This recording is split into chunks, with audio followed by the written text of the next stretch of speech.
Hello and welcome to the First Pick right here on HCTV. I'm Ben Simpson, alongside me, Mike Cerrone. Episode number 4. Mike got a new thing in store for the fans later on in the show. We had the first ever First Pick Olympics. That was a blast. We'll get to that a little bit. We got our usual headlines as we go over the stories of the last week or so, and we got our picks of the week. But Mike, you added some new members to the family here on the table. Last week, a little cluttered this table was. We tried like 6 bobbleheads on the table. This week, we're going a little more organizational. I like it. We got the 1-3-1 setup right here. Mike, we got Davey Johnson, the manager. We got Little Gnome Village right here. And then we have Abe Lincoln. So we got a couple leaders on the table. Yeah, you got a manager. I got a president. We got Big Pete here. We got Little Pete and Little Jimmy. So, I mean, they're all doing well, and I'm doing well as well. Thank you for asking. Mike has the names for the gnomes. Again, just so you know, Mike brought in the gnomes, not me. All right, let's move on to Let's move on to headlines, Mike. All right, first things first. Here locally, Washington Wizards. Now, they have been making some big moves lately, Mike, acquiring Paul Pierce, Chris Humphries, and DeJuan Blair all within the same week, week and a half, really.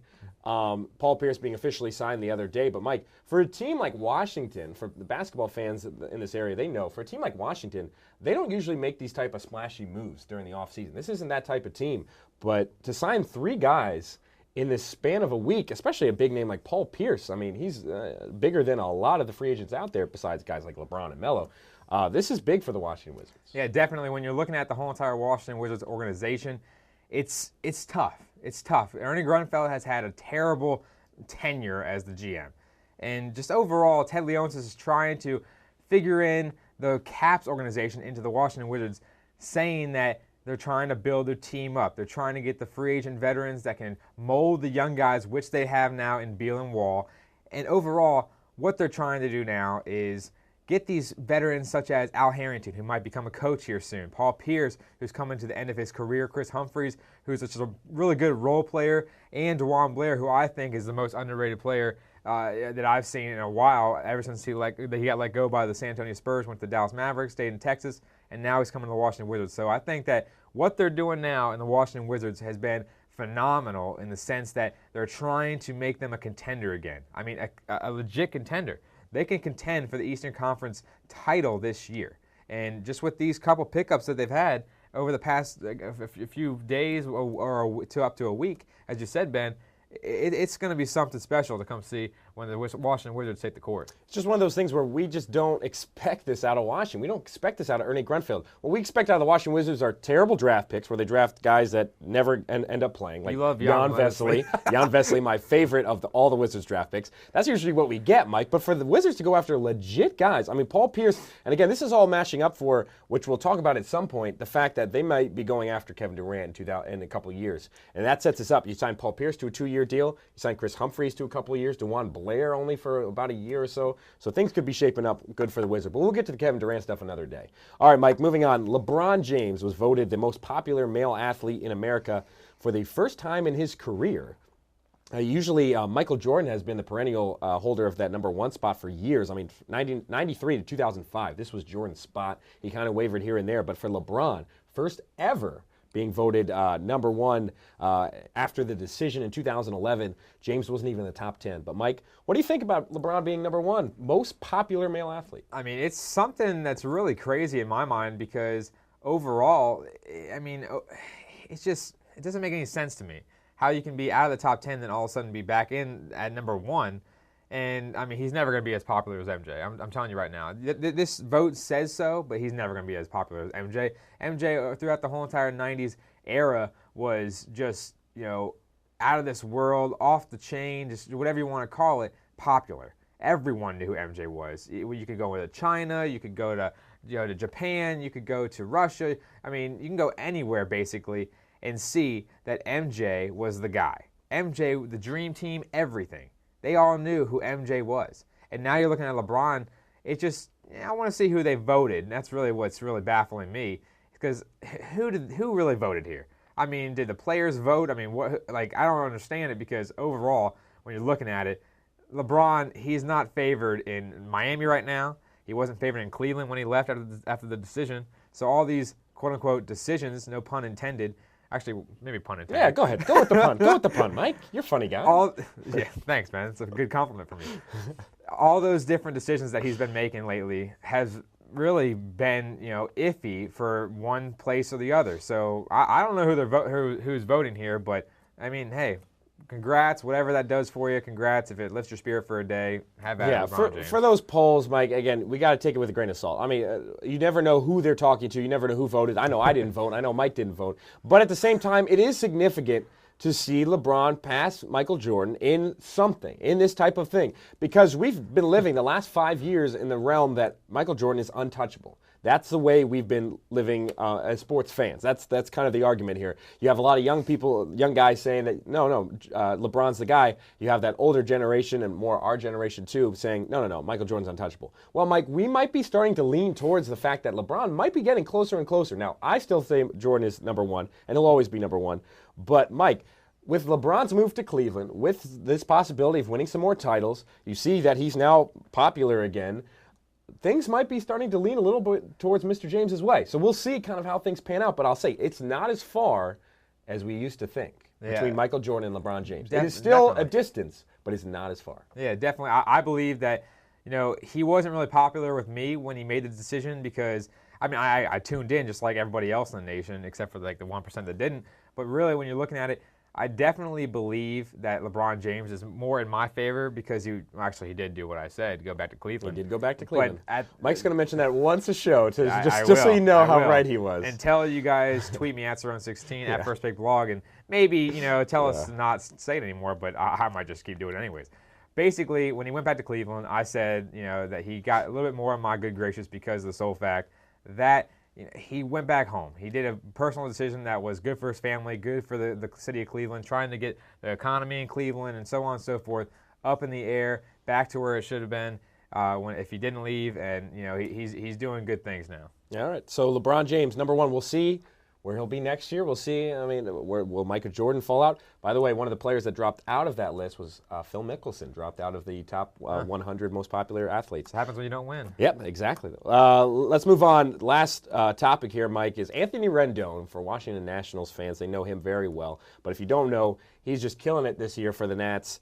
He's been playing a little bit of third base. He's been playing mostly second base this year, and he is one of the most exciting young players out there. Well, for baseball fans, are going to be shocked here. Anthony Rendon, he doesn't watch baseball. Anthony Rendon being quoted in Washington Post saying that he doesn't watch baseball on TV because it is too long and boring. And this is a baseball player talking. He says he never watches the games on television. He never looks at the highlights. He doesn't even talk baseball with his family when he's home. So are you surprised by this at all, Mike? To be honest with you, I'm not, actually, because you have to think about it. Baseball is like the longest season out of all four major sports. 162 games, that's ridiculous. 162 games. By my math, that's almost a full year. Yeah. 40 days off, or whatever it is. Yeah, first pick math. Yeah, hashtag the first pick math. But looking at it, I just think that, he has to deal with this for a full year, and then you got spring training for a month and a half, and then and you got fans tweeting him back and forth. I don't think he has a Twitter, but you know what I mean. Yeah. Like fans are talking about baseball, blah blah blah blah blah. That's round the clock, 24/7. Exactly, round the clock, 24/7 for a very long time. You just want to go home and play some Xbox and just hang out and hang out with your family. You don't have to worry about talking about baseball. You don't have to worry about watching baseball. What he's doing is being worried about his own team. He doesn't have to watch. He can watch his own film, but he doesn't have to worry about what the Yankees are doing.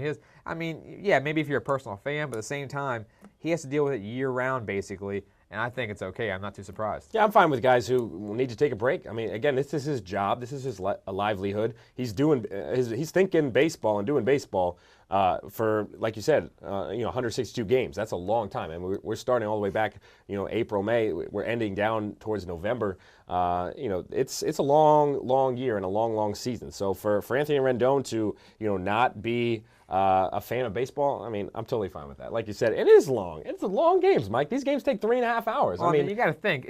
When you're at work, when you get home, you don't want to talk about work, and that's exactly what this whole entire situation is. By the way, any sport that you hate to watch on television? You asked me that earlier today, and I like all of them. I love soccer, I love baseball, I love basketball. I couldn't think of one. And after 5 hours of him texting me, I could not think of one. I'll go with. Sometimes it's hard for me to watch soccer games. Sometimes just because not a lot happens in soccer except for those few big spurts. Now, keep in mind, you get a big game like a World Cup game, you're on the edge of your seat. But we're talking about a regular season, run-of-the-mill Premier League game, Mike, that's on television. I'll watch for about 10 minutes and I'll turn it off because there's really nothing going on. All I see is them kicking the ball over here, then they're kicking it over there, and then they're running over here, and then they're kicking it over there. Some things like that's all that's one happening. thing I will say is action sports. Okay. Some action sports like snowboards and everything. Yeah. You know, it's like the McDonald's menu. They're doing McTwists. They're doing McDoubles. Yeah, there's too many moves for us. We're not action heroes, Mike. We don't know all the motorsports. Well, they're all doing the same move. That. It's just like who can do it better. All right, let's move on. Picks of the week, and a little bit of intrigue here in Picks of the Week, Mike, because Mike Cerrone has caught up to me a little bit, but we are tied this week, 10-5-1. 10-5-1. We are all tied up, Mike. So we got 4 games on the docket. Obviously, it's kind of tough this time of year because the only games going on are baseball. I mean, we do have another sport in the mix here in our 4 picks. But, Mike, let's get things going right now. Obviously, the second half of the season beginning, I believe today, actually, or tomorrow, actually, with the Nats. Milwaukee at Washington. This is the series. I know you're possibly going to game the series. I know I'm going on Sunday. Who do you got, Milwaukee or the Nats? I got the Nats. I mean, Big Pete over here was talking to me earlier in the show, and he was telling me that the Nats are going to sweep them this weekend. Just overall, I think that when you're looking at the Nats organization, they had a really tough start. You know, they had some injuries. It was just so on and so on, you know, back and forth. Just no one could really get healthy. But now you're looking at it, folks, and they're getting healthy. They're all there. I mean, they're starting to win. And the Milwaukee Brewers are finally coming to the realization that they're not as good as their record. Let's be honest here. They're first in their division, but that's not where they should be. I mean, let's be honest. Ryan Braun is playing okay, but he ain't the player he was when he was juicing up a little bit. And now Carlos Gomez is still throwing tantrums, and their pitching staff is not as good as it used to be. I think they might go for a sweep here. I'm going to go with the Nats as well on this pick. I'm going to take it to, I think the Nats are playing real good baseball. I think they were playing before the All-Star break real well, and I think they're going to continue that on. And so this first series against Milwaukee will be a big test. Plus, you got to see my boy Doug Fister pitch on Sunday. I'm pretty excited about that. Dodgers at St. Louis, 2 teams that have been having great years, 2 great ball clubs in general. This should be a fun series. I'm going to go on the L.A. side of things, the West Coast side of things. I'm going to go with the Dodgers here on the road. Mike, again, showcases some of the Dodger play in that All-Star game. You saw Yasiel Puig play a little bit. Now he struck out a bunch of times, so he didn't do much. But 3 to be exact. You saw D. Gordon and the speed that guy's got. And L.A. is a good ball club, Clayton Kershaw as well. So I'm going to go with the Dodgers. I know that for a fact, Ben, that Clayton Kershaw is probably going to pitch that first game. He only pitched about 1 inning in the All-Star game and just killed him. I mean, just killed him. He was killing it out there. I don't know why he didn't start. I mean, Adam Wainwright's a good pitcher, which that's going to go against my pick here. I'm picking the Cardinals, which is kind of funny because I think Adam Wainwright's a really good pitcher. But I think he's going to come out here and maybe beat Clayton Kershaw to give Clayton Kershaw one of the few wins or a few losses that he has this season. And just overall, I think that my own premise is that I'd never pick against the Cardinals because every single season they come out there and surprise you every single time. They know how to get to the playoffs, and they know how to win. Mike Matheny has done some great work with St. Louis. Next series, Cleveland at Detroit. You always like throwing in Detroit series with me because I like picking the other way. I'm going to go with Cleveland in this. I'm picking against my Tigers. Again, they looked strong before going into the All-Star break. Miguel Cabrera showed up in that All-Star game, hit a big home run. I was excited about that, but you know me, I don't pick my own team, so I'm going with Cleveland.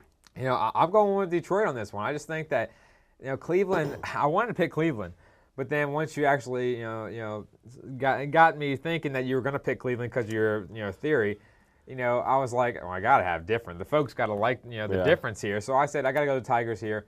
I don't think they're ever going to bring those Zumbas back or Zubas or what do they call it? The Zubas or Zumbas? I don't know. It's something like that. I don't know if there's an M in there or not. Crazy pajamas. It's worth a Google.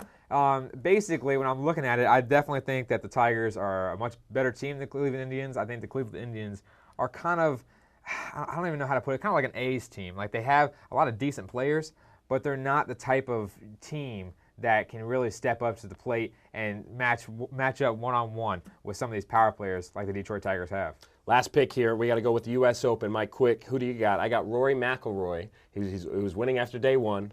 And I think I know who you have, but go ahead. Tell the people at home. I always pick Tiger Woods. I never pick against Tiger Woods. He's my favorite golfer. That's it. All right, Tiger Woods. I got Rory McIlroy. All right, it is time that everyone's been waiting for. We will now be playing the tape of Mike and I. We went to Chuck E. Cheese. Charles E. Cheese, and we went and Mr. we did the First Pick Olympics, and it went pretty well, and you're going to find out next. This is the first ever First Pick Olympics. Hello, welcome to the First Pick. We are here at Charles E. Cheese, otherwise known as Chuck E. Cheese, right here in Herring, Virginia. Ben Simpson, Mike Cerrone, the First Pick Olympics, the first ever First Pick Olympics. And Mike, we got our tokens. We are ready and willing to go. We got 7 games for you guys. We'll go through them all in a moment, but Mike, I know that you're excited to be back here because Mike's here every single week. So like this is just a second home for Mike. You know, really, to be honest with you, I haven't been here in like 15 years, so it's changed a lot for me here in Herring, Virginia. So I'm really kind of surprised at how much has changed, but I'm really ready to rock and roll. Mike's ready, I'm ready. It's time. The First Pick Olympics starts right now. Play ball!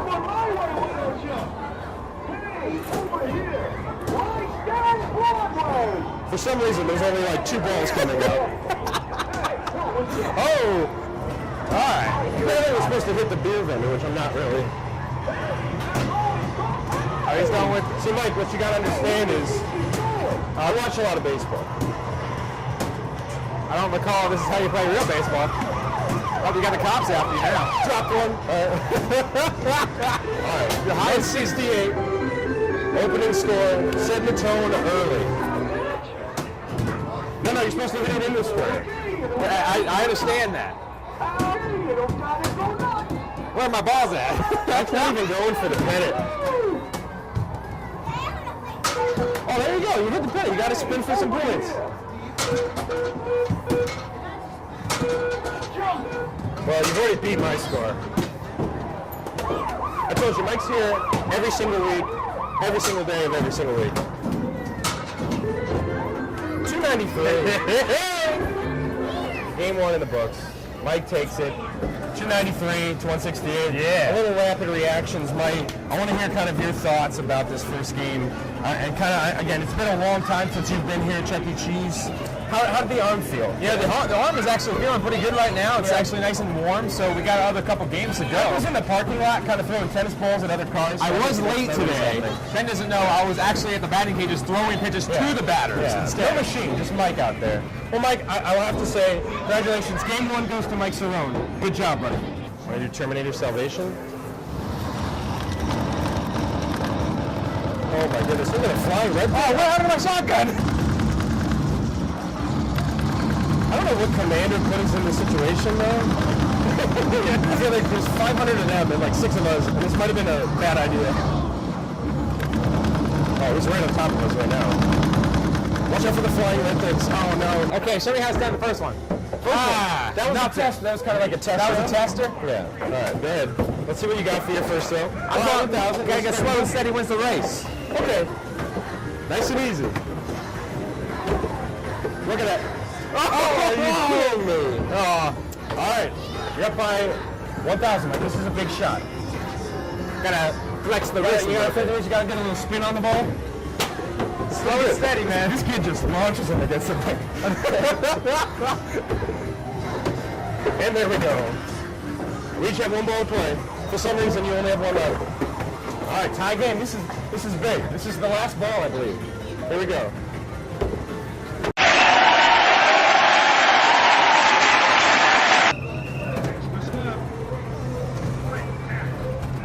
Mike just going for the 50s right off the bat. Not even paying attention to the guys that pop out on the side. You're supposed to kind of hit them, Mike.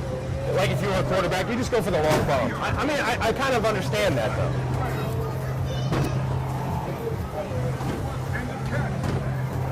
.320 right now. Mike's doing a pretty good job. 1 minute in. Little pump fake, too. He's faking out everybody in this entire place. Oh, 30 seconds, Mike. 450 points. I know. The throws are just getting worse and worse as you go on, Mike. The motion isn't there anymore. 5 seconds. You're throwing like a baseball. You just hit the clock. Oh, that should be a penalty or something. Mike just hit the clock. Wow, and you just set the new score for the place. They call that the Hall of Fame. Mike just made Hall of Fame. Oh, he's going. Look at that. So the practice is already paying off. Oh, he's not even going for the guys popping out. My team did go 1-2 today, though. I will say, my flag football team. Oh, yeah? So quarterback didn't really show up, as you can kind of see. That's not 2 minutes. That clock's going like. Oh, that one said 99 yards. You could have got 99 yards. I got to catch up. It's through the hole. I know. Again, I'm kind of like you. I'm kind of abandoning the football throw and just chucking it. Oh man, this is bad. Hey, you gotta hurry up, I bud. hit the clock. I hit the clock. Oh, dude, I'm getting tired already. Oh my God, what an embarrassing performance. 350. If you can see, I had double his score. Definitely not my best day at the football arena here for 2-minute drill. But Mike takes game 3, correct? Now Mike is up 2-1. Got a little lead. We'll see what happens here in game 4. We're playing snowcross. The score is 2-1 right now after 3 games. Best of 7 here, folks. Best of 7. 3 games. I'm up 2-1. Ben, let's get it rocking. My snow experience is limited to my sister just kind of shoving me down a hill, and I just kind of do a lot of rolls, and then I'd cry. So that was kind of my game back in the day. Let's do it. So I guess we sit on these things. There's no, is there a gas pedal? No. Oh, look, you can throw snowballs. Okay, I guess I I get just to... don't think this is what you wear when you're doing this type of thing. See, that Decals. looks like what you wear. Oh, I have to choose the, okay, I don't care about all this stuff. Yeah, engine, I'll choose that engine. That looks pretty good, right? Woohoo! Gee, why are we at laps already? Oh, you can do tricks. You can do tricks. I don't think I'm actually doing that, though. Alright. I think we are literally second and first to last. Oh, wow! Oh, no. DC Metro? Hey, Silverline, Reston. That should be coming up soon, right? Yeah. More than ever. Whoa, what happened? I blew up or something. Watch out for the Metro. Hey, it kind of looks like what the Silverline looks like right now. I don't have any more boost. I'm in second. How much boost do we have? It reloads, I think, or... Also, is there like laps to this game? I feel like you got away. It's just like one long course. Hey, look at all the fans there too. I didn't know what the finish line. I don't even look at that. How did you win? First place, baby. Look at the time. Oh man, 0.06 separating us. And a new personal best. This is the first time I've ever played. I beat you by 0.06 That seconds. just shows you how good we are at snowcross. Now we're going back to the actual. Well, actually, that is a sport. It is a sport. Snowcross is maybe not that exactly. Yeah, how no, we did it, well, but it's a sport. When you press the middle button, it says boost. Yeah, I think that's what it is on I've been trying to press the snowball. There's a snowball button on there. Nothing. It did nothing. So we don't So get to throw any snowballs at each other. All right, but we are playing street hoops. It's a little warm up. We're playing a little shot, a pop-a shot in a little bit. But this is the warm up. And Mike, I'll tell you, I was born on the streets. I live on the streets. I'm ready for street hoops. Let's do it. sorry, sorry for that. Born on the streets, living on the streets. It's taking forever. It keeps moving. There we go. This ball's flat. That's the same music I listen to when I play basketball. 79-55. So that overtime didn't really do much, huh? I don't know. It was a little scary, to be honest with you. Yeah, there was a lot of loud noises and flashes, and the hoop was moving all over the place. But I guess I gotta congratulate you, buddy. I mean, I'm getting that stuffed animal later. through 5 games, Mike takes it 4-1. I mean, there's not much more I can say, Mike. I guess I just didn't bring my A game here for street hoops. I thought that this was going to be kind of my game. This is exactly what my hoop looks like at home. It kind of moves around and loud rap music plays, but Loud rap music. I had one flat ball. we are going to finish things out with game 6 and 7. But Just for your Mike, entertainment. the 2014 First Pick Olympics champion.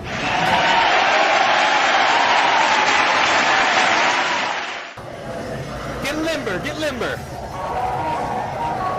I'm ready to rock and roll. Give me a ball here. Get ready. These balls are not great. Well, Mike, they're not going to bring the good basketballs to Chuck E. Cheese. I know it's a little difficult here, especially since we played the street hoops, which was a lot closer. I was missing a lot of shots there. I did just take game 6, so I made it a little more interesting. And now we're at 4-2 in the series, so I've redeemed myself somewhat. I had an anti-tape It's like. maybe one of those games where it just lasts forever because me and Mike are just so good. I'll tell you, this game's going to take forever. Oh, 1-0. All right. All right, so apparently Ben is visitor. I believe it's, yeah. I believe the game's to like 7 or something. They have a time limit on it. That might have been the easiest goal in the history of the NHL. Got some, got an audience now. Got a lot of pressure, Mike. Oh, the fans are not happy with my performance right now, Mike. You can hear the screams. I can't believe people are actually watching us play air hockey right now.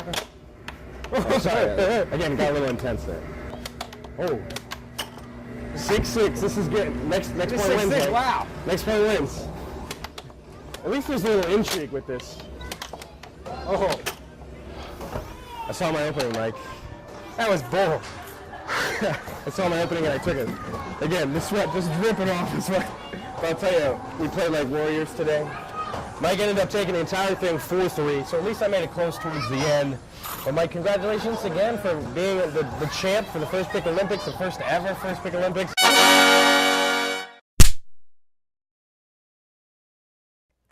All right, Mike, so that went pretty well. Again, if you saw at home, Mike takes the win, 4-3 in the series. But we had a blast. But you could see us towards the end there, Mike. We were sweating like crazy. It was like 90 degrees in that Chuck E. Cheese, It was Mike. hot. Oh, my goodness. So if you saw it, we're a little embarrassed by how much work we actually put in playing children's games. But it was a lot of fun. What was your favorite game, Mike? My favorite game was probably the football one because it was pretty tough, even though I won the high score. And that was my goal for the night, was to make the children strive to be their best, to do their best, and for me to get all the high scores so they can strive to beat my high score. And that was my goal. I did it for a few games. A few games was not so great. But overall, if you saw on the air hockey, I was up like 6-3, and somehow Ben came and beat me. But that was pretty poor performance because we both kept scoring on ourselves, which had and kind of hurt my back a little bit. That was a little table. But you know what? The first thing, I came home after this whole entire spiel of Charles E. Cheese's party, and what my dad said was, "Did you win?" And I said, "Yes." And he's like, "Why'd you tell me?" And I said, "'Cause you asked." And he said, "I knew you win. Or, I knew you won." Oh wow, no faith in me? Wait, no, he said, I knew you won because you're a Cerrone. And that's just how we roll. All right, I got it. Well, Mike, I had a lot of fun. Congratulations to you again for winning the First Pick Olympics. All right. Well, it's been another fun show, another great episode. I hope you enjoyed the First Pick Olympics, and we'll have more content like that hopefully in the future. And again, Mike, go ahead and throw out the social networks and all the pages we got. If you want to go on Twitter, @Cerrone16 for myself, @FirstPickBlog for Mr. Simpson. If you want to email us, firstpickblog@gmail.com. Go on Facebook, search The First Pick. Go on there, share it to all the family and friends, and go on YouTube, YouTube/The First Pick Show and /Mike Cerrone. Go on there and follow both those pages, subscribe to that, and see all our on-demand videos. And also check us out on WGMUradio.com every single Sunday, 5 to 7. Again, big thanks to everyone here at HCTV for having us here. Big thanks to Abby Paver for coming with us to Chuck E. Cheese, doing all the filming and having to deal with our shenanigans. It's not that easy. That entire time. For Mike Cerrone, I'm Ben Simpson. We'll see you next week right here. The First Pick on HCTV.